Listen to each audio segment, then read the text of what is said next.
Hey, what it do, y'all? It's your boy E2 Blue coming back at you again. And this bye week, it just, when you go through the bye week coming from a loss is really difficult.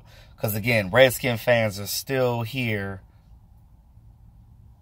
And I'm like, come on now. It's been almost a week now since the game and you guys are still on it. God, act like you've been there before. Act like you won a game. All right, you won. Have a great day.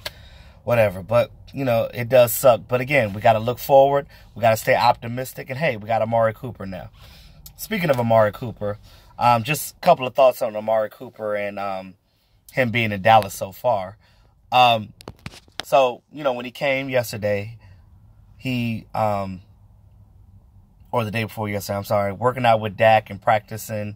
I was looking at some of the film from practice. He was looking pretty good catching the ball, real smooth route running guy. Things that we need. Another thing about him that's key, though, he's kind of a quiet guy, which is rare for a receiver of his caliber. Most receivers of his caliber are not necessarily loudmouths, but they're kind of diva-ish.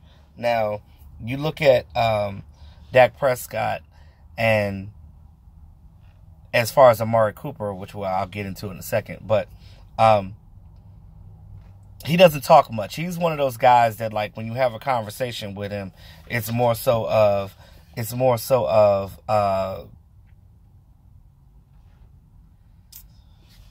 you have to initiate the conversation first. So what happens with that is if you give him an out, or if you give him something that he can respond in a one-word answer, he'll do that and be out. You got to give him a detailed question for him to answer it detailedly, to give a detailed answer to, is what I'm trying to say. So, I guess it's kind of good because, like I said, they got rid of Dez because he was, he spoke a lot and he talked too much and things of that nature. But that's what they were looking for. They were looking for a guy that could come in here that can play and not talk. But, it is what it is. That's just what the Jones family wants right now. They don't want a diva receiver because they've had plenty of them in the past, But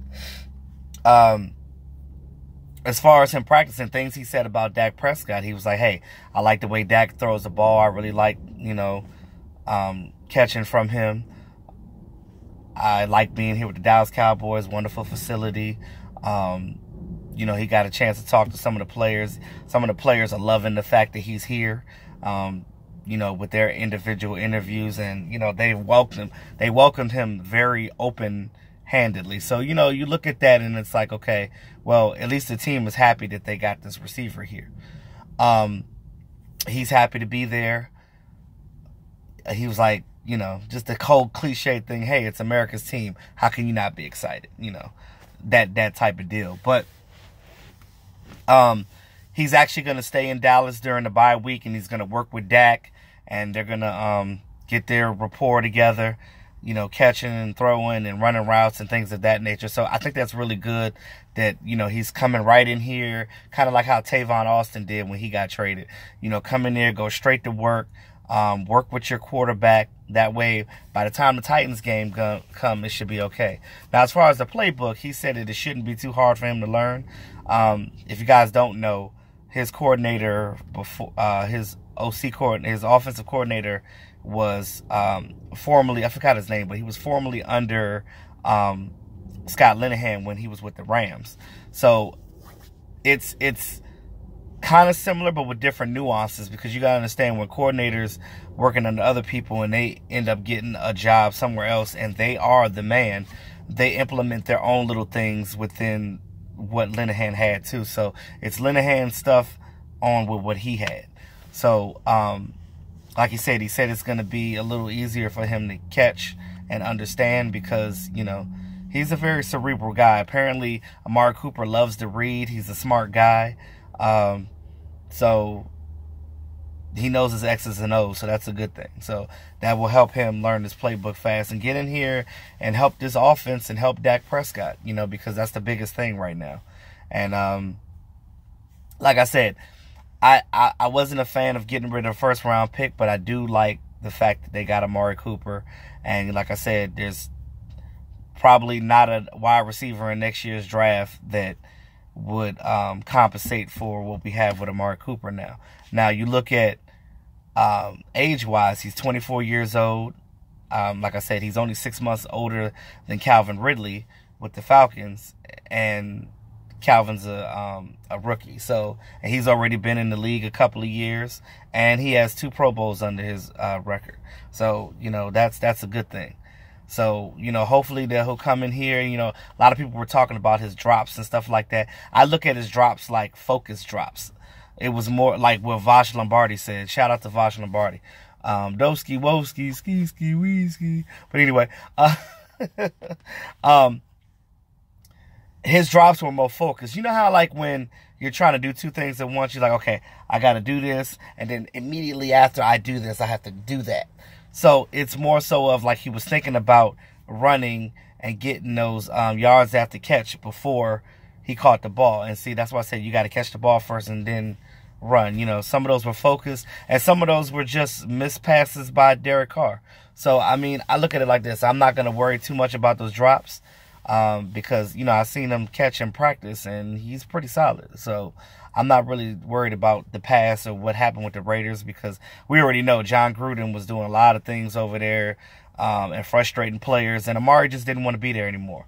So, you know, hell, maybe he dropped some passes because he just didn't want to. He just was like, you know, forget this, I'm done. But now he's a Dallas Cowboy, and like I said, I'm optimistic about it. I just hope that it works out. I hope that my biggest thing now is Linehan needs to get this offense together. He needs to get it right. Like I said in my last video, y'all, this offense, what Linehan does is predicated on how successful Dak is. Because I know Dak can play much better than what he has, because we've seen it before. We've seen him do it his rookie year. We've seen him do it in college. So, again, give him the weapons he needs. Got that. Now it's on Dak to execute, as long as Linehan is doing the things that he's supposed to do as far as play calling. Because please don't go back to the conservative stuff. You got Amari. Let's get this ball down the field. That opens up the run game, and it opens up the threat of Dak running as well. Because, again, when all those things are firing and Zeke can run, Dak can run, you're going to win this game. You look at it like this. Most of these games, we were 1 touchdown away from winning the game or a field goal. And we could be 6-1 right now, y'all. Just think about that. 1 more score would be 6-1. But, you know, can't cry over spilled milk, because what's done is done. All you can do is stay optimistic and move forward, and that's where I'm at right now. So, with that being said, y'all, like, share, comment. Thanks again to all my subscribers. It's your boy E2 Blue, always keeping it real. I'll talk to y'all soon.